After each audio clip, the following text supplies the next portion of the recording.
everybody, I'm Abraham Lincoln here, and you're tuned in to another Sunday Mass. Yes, it is I, back for week 2 of Aaron's challenge. This is for you, Aaron. But I also must say, before we begin, I have to give a huge shout out to our sponsors of this video. Marshall's Big Black Beef Jerky. They sent us some good old jerky, and we ate it. For those of you who don't know, Marshall's a good friend of mine at work. I owe him a shout out in this video, and I owe him a shout out in the next video as well as Aaron. We'll give everyone their shout outs. So without further ado, here we go. Tired of the same boring meat food? Yeah! Then come try some of Marshall's Big Black Beef Jerky. It's the greatest jerky that's ever known, and to walk the face of the earth. We here at Marshall's Big Black Beef Jerky use the best ingredients better than any of the competitors out there. It's the biggest, it's the blackest, it's the beefiest. You'll be sitting there eating the bag of Big Black Beef Jerky, and an interdimensional hand demon will come out of nowhere and eat your beef jerky, if you don't eat it all. But remember, you must finish it, because it's the biggest, blackest, and beefiest. That's Marshall's Big Black Beef Jerky. The best thing that you can get, because we're the biggest, the blackest, and the beefiest. So that is Marshall's Big Black Beef Jerky, and today's topic is more of a serious one. Today we'll be talking about the late and great Stan Lee. Now Stan Lee is a great man, was a great man, is a great man, still is a great man. He created universes for us to indulge in, to enjoy, to sink our teeth into, and to be really nerdy and hate other people who make the other comics. Not really. Just kind of a war of superheroes and such. He made these great worlds. And I love them, personally. I personally love them. And with Stan, and growing up and everything, and TV and cartoons, anime, whatever, there was always this talk of heroes. Now to me, yes, you have Superman, Batman, Green Lantern, Spider-Man, Ghost Rider, Captain America, Doctor Strange, Iron Man, right? You have all these plethora of heroes, right? And they were just so cool and really awesome. But the thing that I love so much about Stan Lee's heroes is that they were so relatable. Relatable on the fact that I could look at a hero and that literally the word relatable, I can relate to that hero. Growing up as a kid, I saw Spider-Man. I saw those terrible movies. I'm not a huge fan of them. At least I'm not now. But I remember seeing those Spider-Man movies with Tobey Maguire, and it's just some nerdy high school kid who can shoot webs out of his wrists. Go web! Some nerdy high school kid who just by chance got these powers. It wasn't destiny. It wasn't, born upon him. He wasn't born into being Spider-Man. It was, oh, look at me. I'm Peter Parker. I'm just going to walk over here. Oh, I've been bitten by a spider. Thwip, thwip, thwip, thwip. Punch. And it was so cool to see that relatableness with his heroes and just look at them. I do relate to Spider-Man. I think Spider-Man is an amazing character, but at the same time, he's flawed. He's not this grandiose, person. He has his flaws. I mean, albeit the game on the PlayStation 4, great game. If you haven't played it, probably should go check it out. But the game on the PlayStation 4 really emphasizes this challenge that, he is a flawed character. He sits there, he has troubles with his love life with MJ because he has the daily struggle of living with being a hero and then being Peter Parker, and it's a huge struggle because if he tells anybody he's Peter Parker, then everybody's gonna know his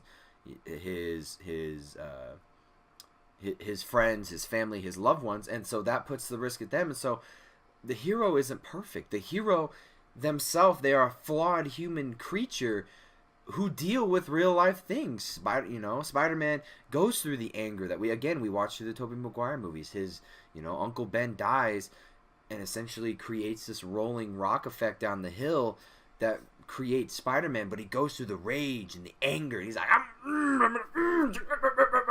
slap the hell out of the guy, kill the guy, whatever he wants. He's a human. He's not like, I stand for justice. That's not a very justice thing to do. Justice. Right?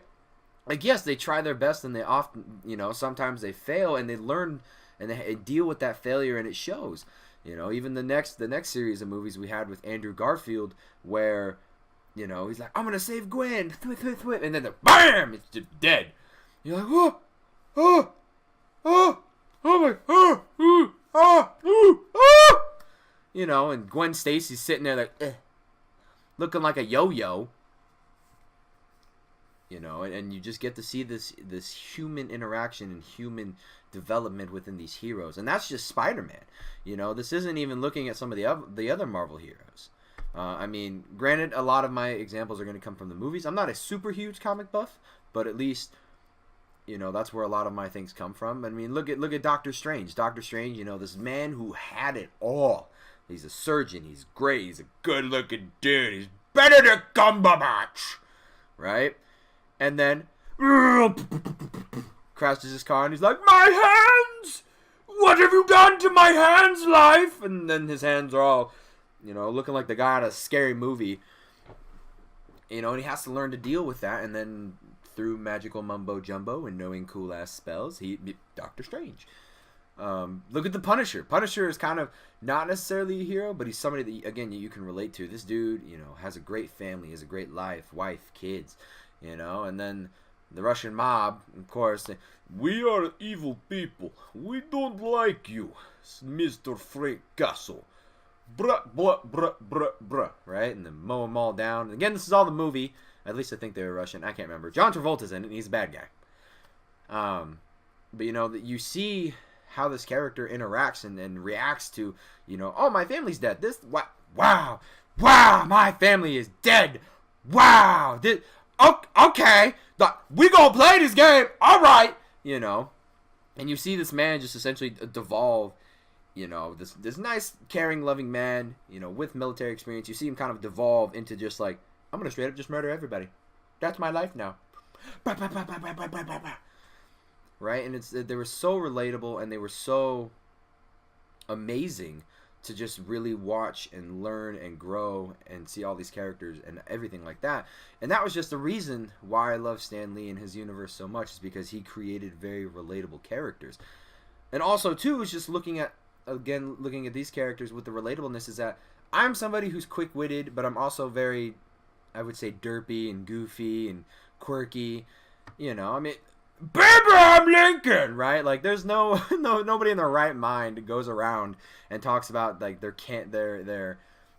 ability to create a character as Abraham Lincoln here, 800th president of the United States of America. Thank you very much, right?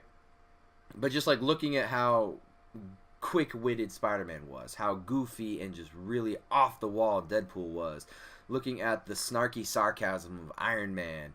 And, again, it's just these characters that I can draw to, and I'm like, oh my god, like, thank you very much. Like, oh, you do that too? Like, oh my goodness, right? And that's just something that I just super loved about his characters. And there's one thing I do want to share with you.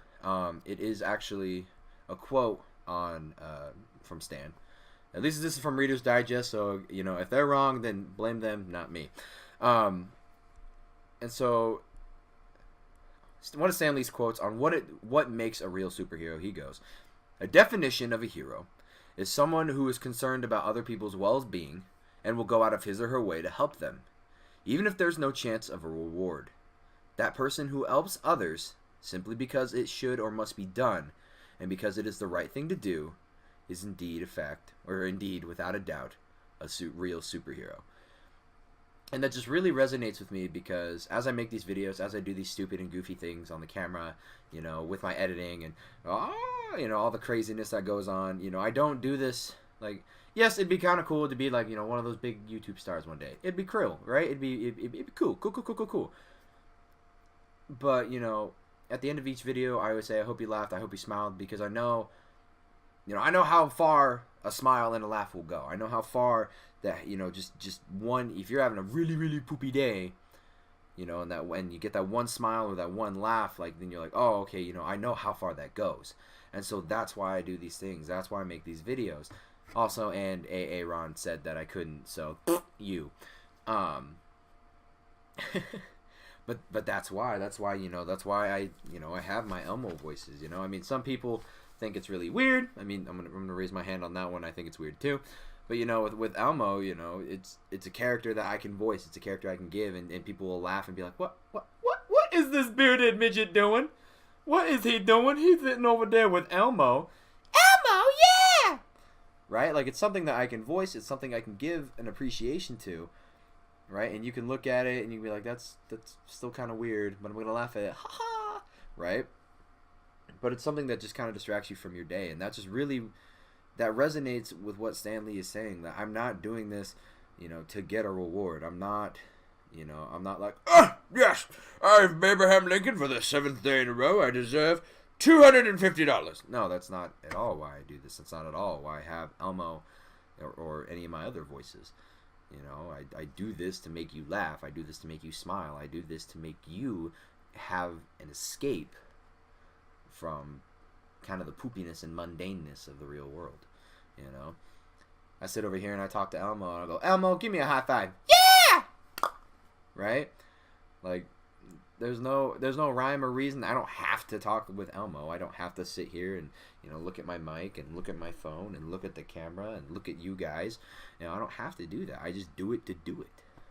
And that's pretty much just what it is. It's just Stan Lee created so many amazing things in the world that we just, you know, he created Marvel. He created these heroes. He created all of this relatableness.